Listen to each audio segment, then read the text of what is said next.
Semangat pagi. Kali ini tutorial ini akan membahas mengenai WW Analysis.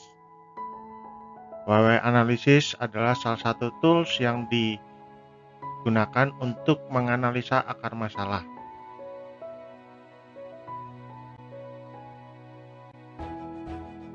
Tips menggunakan WW Analysis.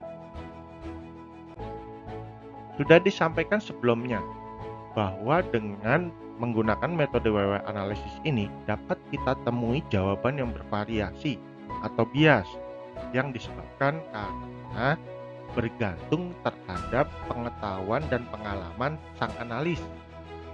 Lalu bagaimana tipsnya? Yang pertama adalah perkuat dasar pengetahuan. Jika dirasa pengetahuan Anda belum cukup untuk menyelesaikan masalah tersebut, maka buatlah tim yang dirasa mempunyai pengetahuan lebih daripada Anda yang dapat membantu Anda untuk menyelesaikan masalah. Yang kedua adalah catat yang Anda temui dalam artian aktivitas Genba itu. Jadi catat apa yang Anda temui, bukan yang Anda pikirkan atau bukan asumsi Anda.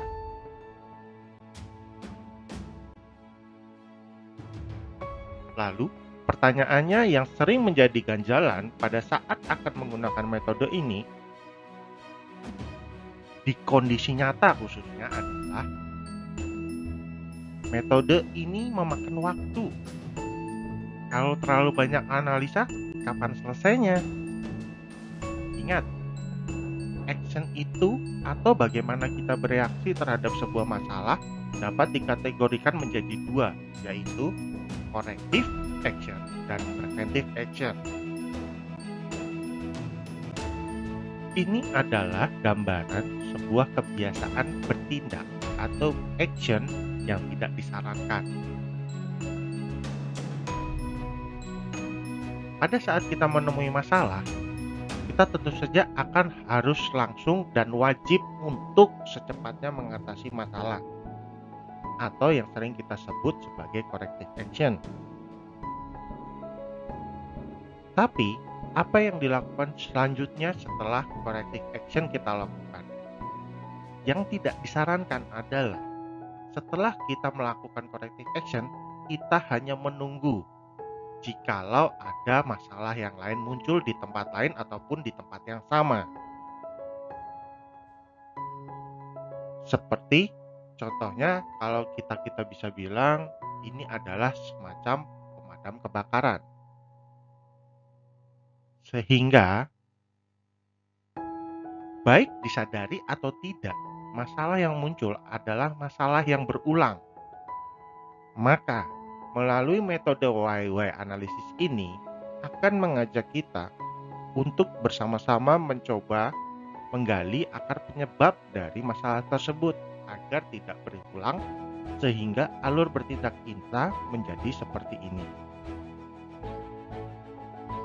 Jadi balik lagi ke pertanyaan sebelumnya, kapan kita menggunakan metode WW Analysis ini?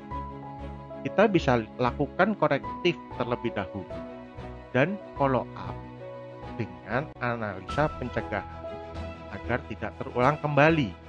Dan yang paling penting adalah dimonitor apakah action plan kita sudah menyelesaikan masalah atau belum, apakah ada faktor yang lain atau belum. Jadi harus dibedakan antara corrective action ataukah preventive action.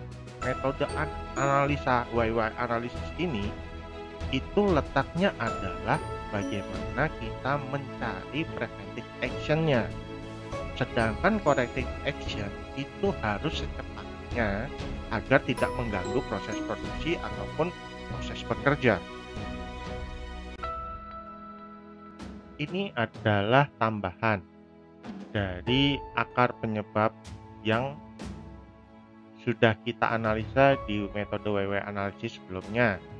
Contoh ini hanya adalah format contoh dari case kita bahwa setiap akar penyebab harus dilanjutkan dengan action plan baik korektif maupun preventif. Dan lebih baiknya lagi adalah kita harus mendetailkan kembali mengenai action plan tersebut di menggunakan 5W 2H, yaitu what, why, what, how, who, when, where, and how much atau cost-nya. Formatnya yang kita gunakan adalah seperti ini. Di kolom why itu yang kita tuliskan adalah akar penyebab yang terakhir kita temukan untuk dilakukan action plan. What, apa yang akan Anda lakukan atau action plan-nya. How, bagaimana caranya.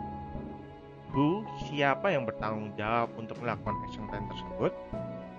When adalah deadline-nya, timeline-nya.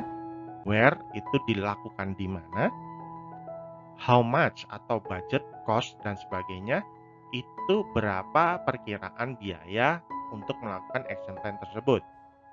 Dan hasilnya harus juga ikut disertakan.